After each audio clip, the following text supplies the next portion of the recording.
I just watched the Milwaukee Bucks throw away a 7-point lead with 40 seconds left in an elimination game. Welcome to Basketball Intuition. I'm your host, Ethan Simon. Today we're going to be talking about the Milwaukee Bucks. I am a Bucks fan, so this video hurts me a lot. I was waiting to make this video for the series to be over because I wanted to see the whole series play through. I'm watching Giannis try and fight Benedict Mathurin right now as I speak.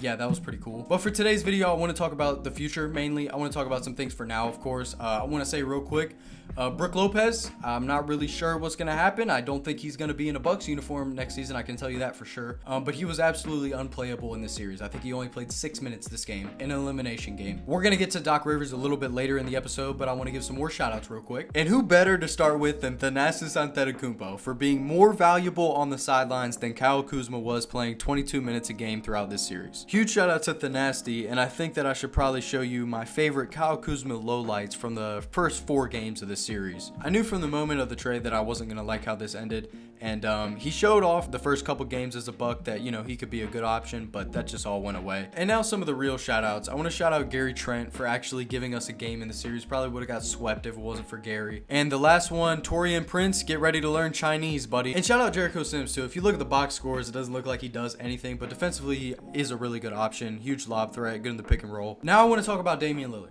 because this is the thing that hurts more than anything. It's why we got 2 Dame jerseys up here. This has never happened on Basketball Intuition before, having 2 of the same jerseys up. Damian Lillard, if you are not aware, tore his ACL and is most likely going to be out for the entirety of the 2025-2026 NBA season. I want to talk about what this means for Dame's future as well as the Bucks' future.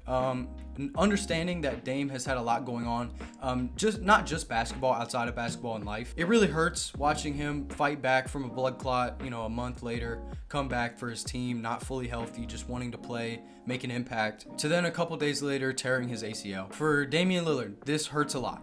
He is 35 years old. This is not the same as like a Klay Thompson or a Kevin Durant ACL tear or something of that nature, where they can just, come back at an older age and, still be effective.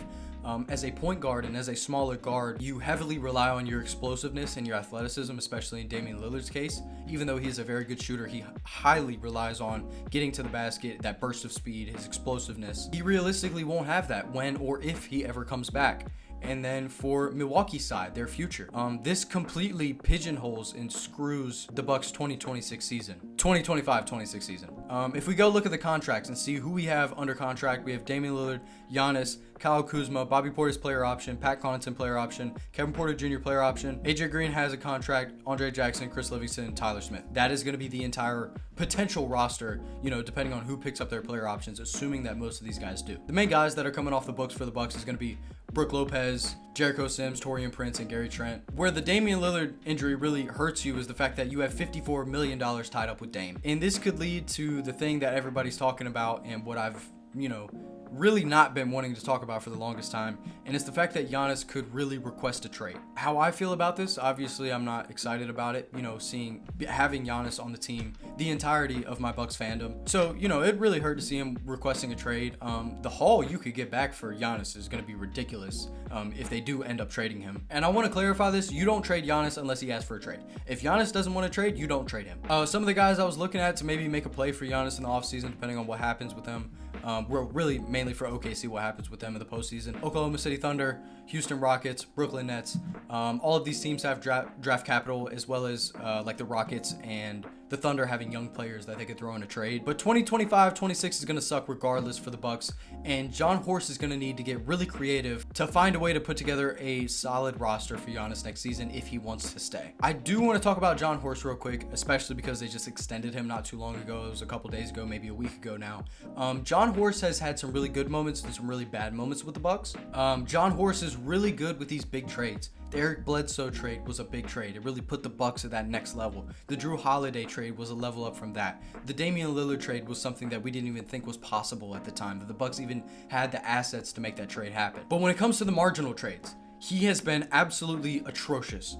There are 3 or 4 main ones that come to my head that really have hurt the organization. One of them being the Serge Ibaka trade, number 2 being the Jay Crowder trade, and number 3 being the Kyle Kuzma trade. I understand the Kyle Kuzma trade. I understand the logic behind most of these except the Serge Ibaka trade. I still don't understand that. These trades have gotten rid of all of Milwaukee's draft capital, and the Bucks doing these trades got rid of like 7 second-round picks. In today's NBA and what we saw at the trade deadline, second-round picks still are very valuable. Obviously nothing close to a first-round pick, but if you put enough of them together, you can get a package. Now I want to talk about Doc Rivers. 2025 Doc Rivers is one of the top 5 worst coaches I've ever seen in my life. He waited until the last game of the series to make any adjustments at all. He decided to finally put in the players that play well for the Bucks. Now let's think about that for a second.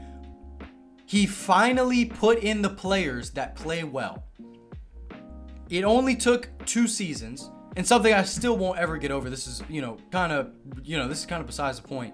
Andre Jackson Jr. lost all of his minutes, and he was playing so good for the Bucks. And he was one of the reasons that the Bucks were able to be good in the Adrian Griffin era, because he was playing so well. And because he brings things like defensive tenacity and just pure heart that other players on the team aren't willing to give at moments. And it's just been the bench and Giannis carrying the team as of the last couple weeks.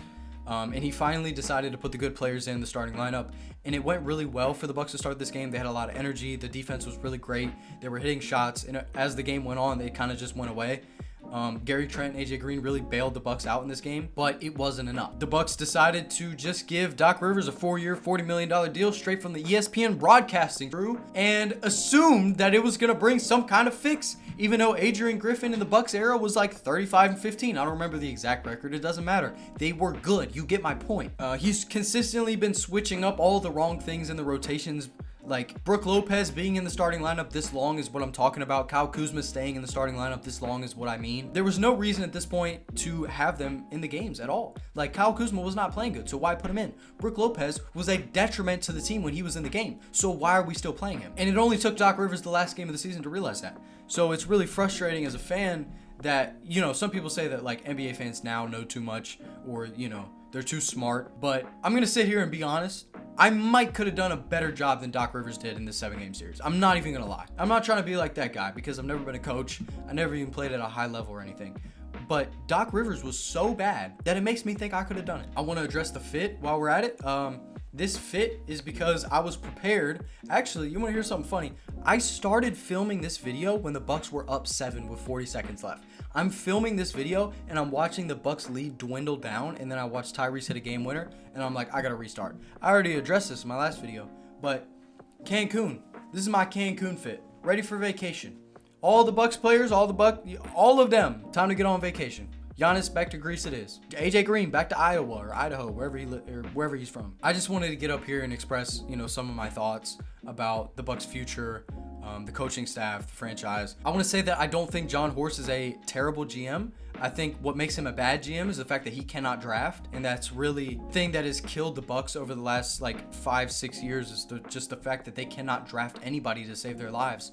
And John Horst has relied so strictly on free agency to try and build a good team and trades at the trade deadline, when in reality, to build a good team for a long term, you need to draft well, and the Bucks did not do that, and they weren't able to capitalize on this era. Yes, you did get a championship, and yes, it was all worth it at the end of the day, because you got a championship in the Giannis era. It's something that they haven't done in 50 years. Giannis was able to do and bring to the city.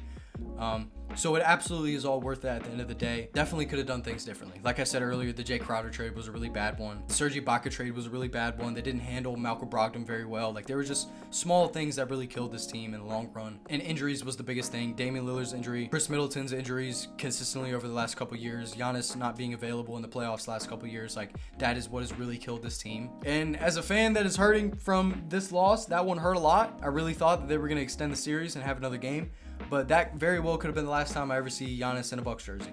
So I just tried to enjoy it. I hope the rest of Bucks fans and NBA fans did as well. Just enjoy seeing Giannis in a Bucks jersey.